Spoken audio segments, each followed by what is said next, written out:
Now, professionals of the English language have decried a huge shortage of English teachers in the country, saying if not addressed, it will affect the growth of the language. Led by Chairman, English Language Professional Association of Kenya, an umbrella body for English teachers in the country, the chairman is Otieno Odhiambo. They said more teachers for the subject should be trained and hired. Speaking during a stakeholders meeting, the professional said the shortage has led to a higher workload of the few English teachers in most schools in the country.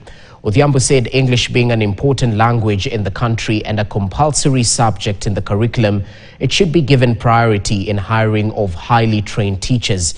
He pointed out that most schools have less than 5 trained English teachers taking charge of the many students, leading to the overload. He at the same time raised concern over the few university students pursuing Bachelors of Education English option, encouraging more students to pursue the subject due to the market demands. There's a great shortage because, English is a compulsory subject. And as the government keeps on bringing up more schools, and then this idea of 100% transition, so you'll find that there's a shortage. If you get a teacher teaching 28 lessons per week, that is too much.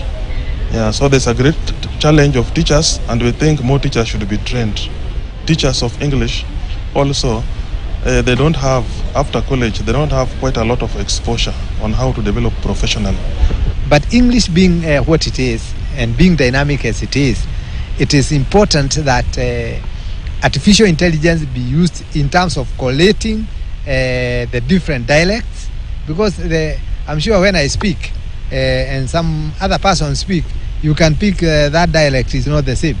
That's why we say there is Kikuyu English, and sometimes there is Luo English, and sometimes there are so all those dialects and phonetics are important. And that's how we wrap up today's edition of Weekend at 1. Thank you so much for watching. I hope you're adequately informed. My name is Jesse Rogers. Good afternoon.